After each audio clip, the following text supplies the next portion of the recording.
السلام علیکم۔ حضور صلی اللہ علیہ وسلم کا ابو قحافہ رضی اللہ عنہ کو اسلام کی دعوت۔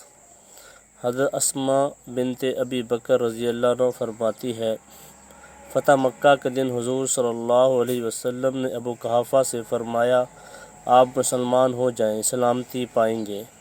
حضرت اسماء فرماتی ہیں، جب حضور صلی اللہ علیہ وسلم مکہ میں داخل ہوئے اور اطمینان کے ساتھ مسجد میں بیٹھ گئے تو حضرت ابو بکر رضی اللہ عنہ اپنے والد حضرت ابو قحافہ کو لے کر آپ کی خدمت میں حاضر ہوئے۔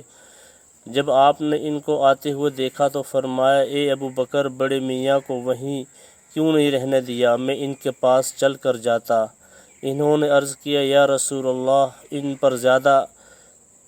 ان پر زیادہ حق بنتا ہے کہ یہ آپ کے پاس چل کر آئیں بنسبت اس کے کہ آپ ان کے پاس چل کر تشریف لے جاتے۔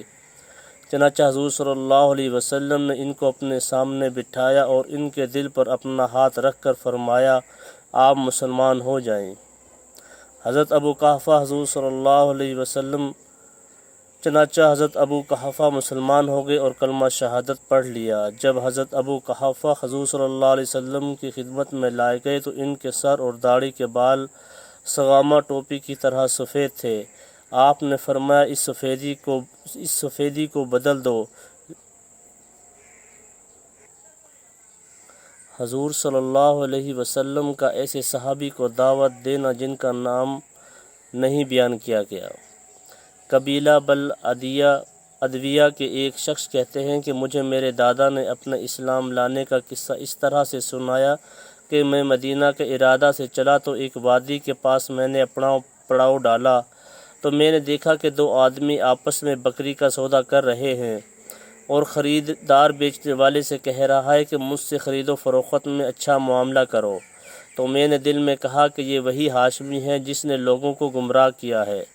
اتنے میں ایک اور آدمی آتا ہوا نظر آیا جس کا جسم بہت خوبصورت اور پیشانی کشادہ، ناک پتلی اور بھویں باریک تھیں اور سینے کے اوپر والے حصے سے ناف تک کالے دھاگے کی طرح سے کالے بالوں کی ایک لکیر تھی اور وہ دو پرانی چادروں میں تھے۔ ہمارے قریب آ کر انہوں نے السلام علیکم کہا۔ میں نے ان کو سلام کا جواب دیا۔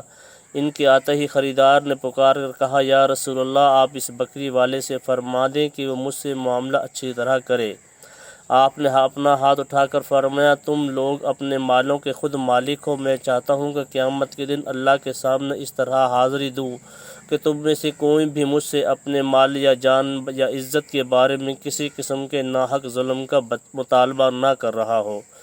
اللہ تعالیٰ اس آدمی پر رحم فرمائے جو خریدنے اور بیچنے میں، لینے اور دینے میں نرمی کا معاملہ کرے اور قرض کی ادائیگی اور قرض کے مطالبے میں نرمی کرے۔ پھر وہ آدمی چلا گیا۔ پھر میں نے دل میں کہا، اللہ کی قسم، میں اس آدمی کے حالات اچھی طرح معلوم کروں گا کیونکہ اس کی باتیں اچھی ہیں۔ میں آپ کے پیچھے ہو لیا اور میں نے آواز دی، اے محمد! آپ میری طرف پوری طرح مڑ کر متوجہ ہوئے اور فرمایا، تم کیا چاہتے ہو؟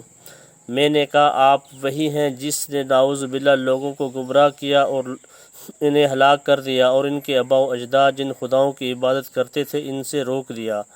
آپ نے فرمایا، میں اللہ کے بندوں کو اللہ کی دعوت دیتا ہوں۔ میں نے کہا، آپ اس دعوت میں کیا کہتے ہیں؟ آپ نے فرمایا، تم اس بات کی گواہی دو کہ اللہ کے سوا کوئی معبود نہیں اور میں محمد اللہ کا رسول ہوں، اور اللہ نے جو کچھ مجھ پر نازل فرمایا ہے اس پر ایمان لاؤ، لات و عزا کا انکار کرو اور نماز قائم کرو، زکوٰۃ ادا کرو۔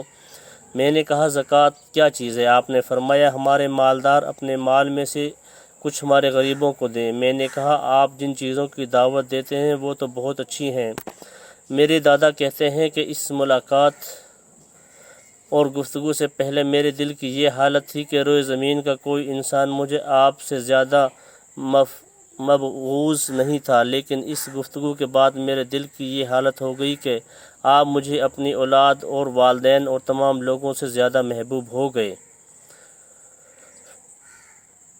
ایک دم میری زبان سے نکلا کہ میں پہچان گیا۔ آپ نے فرمایا، تم پہچان گئے؟ میں نے کہا، جی ہاں۔ آپ صلی اللہ علیہ وسلم نے فرمایا کہ تم اس بات کی گواہی دیتے ہو کہ اللہ کے سوا کوئی معبود نہیں اور میں محمد اللہ کا رسول ہوں، اور جو کچھ اللہ نے مجھ پر نازل کیا ہے اس پر ایمان لاتے ہو؟ میں نے کہا جی ہاں یا رسول اللہ، میرا خیال یہ ہے کہ فلاں چشمے پر جاؤں جس پر بہت سے لوگ ٹھہرے ہوئے ہیں، اور جن باتوں کی آپ نے مجھے دعوت دی ہے میں جا کر ان کو ان باتوں کی دعوت دوں، مجھے امید ہے وہ سب آپ کا اتباع کر لیں گے۔ آپ نے فرمایا ہاں جاؤ ان کو دعوت دو۔ چنانچہ انہوں نے وہاں جا کر سب کو دعوت دی، اور اس چشمہ والے تمام مرد اور خواتین مسلمان ہو گئے۔ خوش ہو کر حضور صلی اللہ علیہ وسلم نے ان کے سر پر دست شفقت پھیرا۔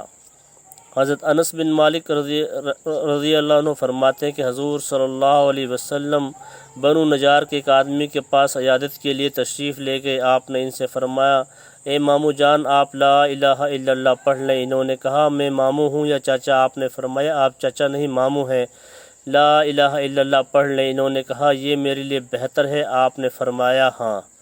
حضرت انس رضی اللہ عنہ فرماتے ہیں کہ ایک یہودی لڑکا حضور صلی اللہ علیہ وسلم کی خدمت کیا کرتا تھا، وہ بیمار ہو گیا۔ آپ اس کی عیادت کے لیے تشریف لے گئے اور اس کے سرہانے بیٹھ گئے، پھر اس سے فرمایا مسلمان ہو جاؤ۔ اس کا باپ بھی وہیں اس کے پاس تھا اور اپنے باپ کی طرف دیکھنے لگا۔ باپ نے کہا ابو القاسم یعنی حضور صلی اللہ علیہ وسلم کی بات مان لو۔ وہ مسلمان ہو گیا۔ آپ یہ فرماتے ہوئے باہر تشریف لائے تمام تعریف اس اللہ کے لیے جس نے اسے دوزخی آگ سے بچا لیا۔ حضرت انس رضی اللہ عنہ فرماتے ہیں کہ حضور صلی اللہ علیہ وسلم نے ایک آدمی سے فرمایا مسلمان ہو جاؤ، سلامتی پالو گے۔ اس نے کہا میرا دل نہیں چاہتا۔ آپ نے فرمایا دل نہ چاہے تب بھی مسلمان ہو جاؤ۔ جو کچھ پڑھا اللہ تعالیٰ اس پر ہم سب کو عمل کی توفیق عطا فرمائے۔ السلام علیکم۔